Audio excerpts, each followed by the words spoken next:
প্ৰিয় শ্ৰোতা, বাতৰিৰ পিছত উভতি আহিছোঁ যুৱবাণীৰ অনুষ্ঠানৰ মাজলৈ। আমাৰ অনুষ্ঠান প্ৰচাৰিত হৈ আছে মিডিয়াম ৱেভৰ 289.9 মিটাৰত 1035 কিলোহাৰ্টজত আৰু DRM ফ্ৰিকুৱেঞ্চিৰ 1026 কিলোহাৰ্টজত আকাশবাণী গুৱাহাটীৰ প্ৰাগজ্যোতিষপুৰ যোগে। প্ৰিয় শ্ৰোতা, আগবঢ়াবলৈ লৈছোঁ বৰ্ণালী ডেকাৰ কথিকা বহাগ বিহুৰ ঐতিহ্য আৰু পৰম্পৰা। বহাগ বিহুৰ ঐতিহ্য আৰু পৰম্পৰা। বহাগ এটা মাহ। বহাগ মানে ঢোল পেঁপা গগনাৰ মাত। বহাগ মানে চৌদিশে বিহু নামৰ জাত। বহাগ মানে বিহু নাচ নাচিবলৈ ওলাই অহা শাৰী শাৰী ডেকা গাভৰুৰ জাক। বহাগ এটি লোক উৎসৱ, বৰলুইতৰ পাৰৰ লোক উৎসৱ। অসমৰ ই জাতীয় উৎসৱ। বহাগ মাহ ঋতু বসন্ত, যৌৱনৰ জীৱন্ত প্ৰতীক। অসমীয়াৰ বিহু মূলতঃ কৃষিভিত্তিক উৎসৱ। ঋতুভেদে কৃষিৰ 3টা স্তৰৰ ভিত্তিত কাতি বিহু বা কঙালী, মাঘ বিহু বা ভোগালী আৰু বহাগ বিহু বা ৰঙালী বিহুৰ উৎপত্তি। বহাগ বিহু বা ৰঙালী বিহু তিনিওটা বিহুৰ ভিতৰত প্ৰধান। বসন্ত ঋতুত উদযাপিত এই বিহুত প্ৰকৃতিয়ে বৰণ সলায়। অসমৰ কৃষিজীৱী মানুহৰ উৰ্বৰা বিশ্বাসৰ ভেটিত জন্ম হোৱা জাতীয় জীৱনৰ ৰং, আনন্দ, আৱেগ, অনুভূতিৰ উৎসৱ বহাগ বিহুৰ আগমনৰ বাতৰি পাই সাৰ পাই উঠে অসমৰ প্ৰকৃতি, নৈ, নিজৰা, পৰ্বত, পাহাৰ, চৰাই চিৰিকটি, দিহিং, দিচাং, দিখৌ, জাঁজি, ভোগদৈ আৰু বৰলুইতৰ পাৰ। বহাগ বিহু বা ৰঙালী বিহু চতৰ সংক্ৰান্তিৰ পৰা আৰম্ভ হৈ বহাগৰ 6 দিনলৈ পালন কৰা হয়। চতৰ মাজমানৰ পৰাই বিহুৰ প্ৰস্তুতি চলে বাবে ইয়াক চতৰ বিহু নামেৰেও জনা যায়। বিভিন্ন জনগোষ্ঠীৰ মিলনভূমি অসম। অসমৰ প্ৰতিটো খিলঞ্জীয়া জনগোষ্ঠী যেনে বড়ো, ডিমাচা, ৰাভা, লালুং, তিৱা, দেউৰী, চুতীয়া, সোণোৱাল কছাৰী, মিচিং, ঠেলাং আদিয়ে স্বকীয় বৈশিষ্ট্যৰে বিহু উদযাপন কৰি আহিছে। বসন্তকালত প্ৰত্যেক জনগোষ্ঠীয়ে স্বকীয় ৰীতি নীতিৰে ভিন্ন ভিন্ন নামেৰে বিহু উৎসৱ পালন কৰে। চুতীয়াসকলে বহাগ বিহুক বিচু, ডিমাচাসকলে বিহু আৰু বড়োসকলে বিহু বোলে। অসমৰ পশ্চিমীয়া বড়োসকলে ইয়াক বৈশাগা বোলে। ৰঙালী বিহু 7 দিন ধৰি উদযাপন কৰা হয়। এই 7 দিনৰ প্ৰতিটো দিনৰ নিজস্ব নাম আৰু গুৰুত্ব আছে। সেয়া হৈছে গৰু বিহু, মানুহ বিহু, গোসাই বিহু, তাঁতৰ বিহু, নাঙলৰ বিহু, জীয়ৰী বা চেনেহী বিহু আৰু চেৰা বিহু। এই 7টা বিহুকে 7 বিহু নামে জনা যায়। হেঁপাহৰ ৰঙালী বিহুৰ প্ৰথম দিনটো হৈছে গৰু বিহু। গৰু বিহু চতৰ সংক্ৰান্তিৰ দিনা উদযাপন কৰা হয়। এই বিহুত পুৱাই নৈ, বিল বা পথাৰলৈ নি গৰুক মাহ হালধিৰে নুৱাই গা ধুওৱা হয়। বাঁহৰ চাটত গুঠি লোৱা লাও বেঙেনা আদি গাত ছটিয়াই গৰুৰ নশক্তি কামনা কৰা হয়। সন্ধিয়া পৰত গৰুক নপঘা দি ঘৰে ঘৰে জাক দিয়া হয়। গৰু বিহুৰ দিনা 100 এবিধ শাক খোৱা হয়। জনবিশ্বাস মতে 100 এবিধ শাকৰ আঞ্জাই বছৰটোলৈ মানুহক নিৰোগী কৰি ৰাখে। লগতে আমৰলি টোপ খোৱাৰ পৰম্পৰাও আছে। মূলতঃ এই বিহুৰ জৰিয়তে কৃষি কৰ্মৰ বাবে অপৰিহাৰ্য গৰু নিৰোগী হোৱাৰ লগতে শক্তিশালী হোৱাৰ কামনা কৰা হয়। গৰু বিহুৰ পিছদিনাই পহিলা বহাগ। 1 বহাগৰ দিনাই উদযাপন কৰা হয় মানুহৰ বিহু। মানুহ বিহুৰ দিনা দুমাহী বোলা হয়। মানুহ বিহুৰ দিনা পুৱা মাহ হালধিৰে গা ধুই কনিষ্ঠজনে জ্যেষ্ঠজনৰ সেৱা লয়। ডাঙৰে সৰুক আশীৰ্বাদ দিয়াৰ উপৰিও ইজনে সিজনক বিহুৰ উপহাৰ দিয়ে। নতুন বছৰ উপলক্ষে অসমীয়া সমাজত আত্মীয় স্বজন আৰু বন্ধু বান্ধৱৰ মাজত গামোচা, নতুন কাপোৰ বা আন উপহাৰৰ আদান প্ৰদান হয়। 7 বিহুৰ তৃতীয়টো দিন গোসাই বিহু হিচাপে পালন কৰা হয়।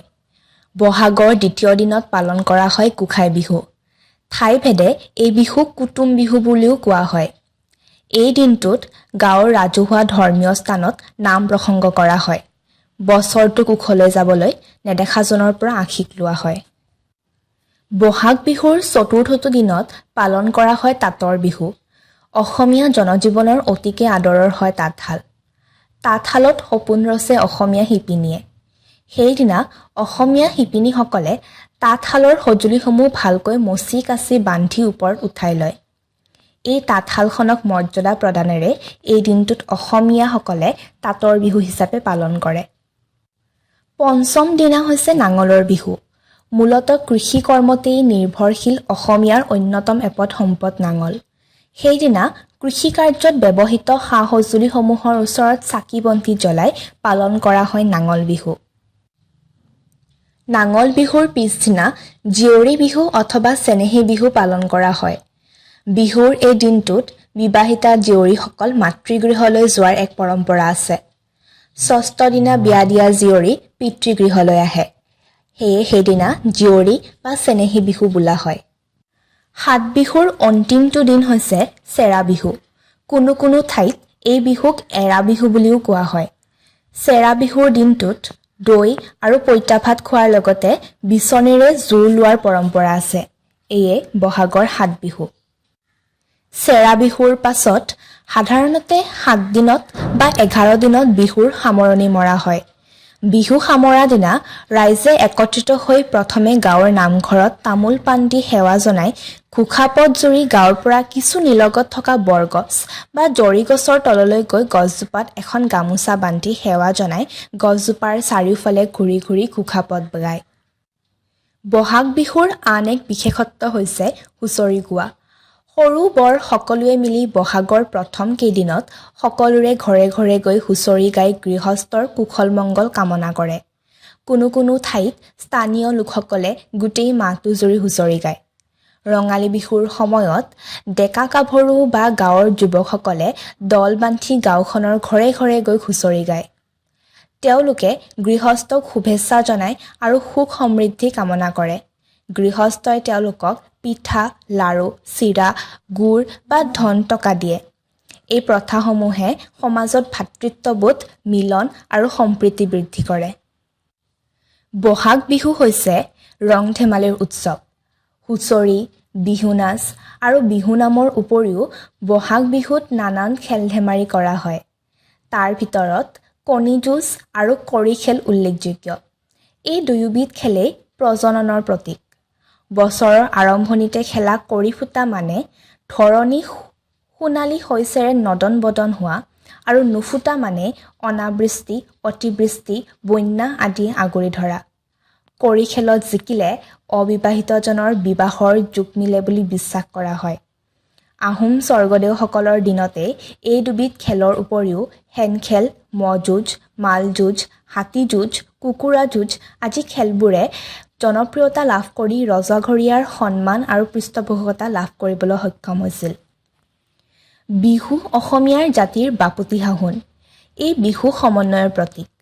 বিহুৰ লগত জড়িত বিহুনাম বা বিহুগীতবোৰ অসমীয়া লোকসংস্কৃতিৰ অমূল্য সম্পদ। এই বিহুগীতবোৰৰ জৰিয়তে সুজলা সুফলা আই অসমীৰ অপৰূপ প্ৰকৃতিৰ মনোৰম ছবি, অসমীয়া জনজীৱনৰ আচাৰ ব্যৱহাৰ, ৰীতি নীতি, প্ৰেম প্ৰীতি, হৃদয়ৰ বতৰা, কৃষ্টি সংস্কৃতি, ৰূপ ৰস গন্ধ সকলো সুন্দৰভাৱে ফুটি উঠিছে আৰু পৰম্পৰাগতভাৱে যুগ যুগ ধৰি চলি আহিছে। ই অসমৰ সংস্কৃতি আৰু ঐতিহ্যৰ জীৱন্ত প্ৰতিচ্ছবি।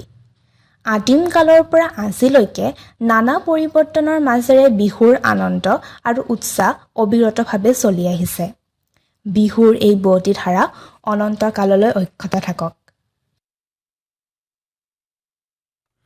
প্ৰিয় শ্ৰোতা, বৰ্ণালী ডেকাৰ কথিকা বহাগ বিহুৰ ঐতিহ্য আৰু পৰম্পৰা শুনিলে।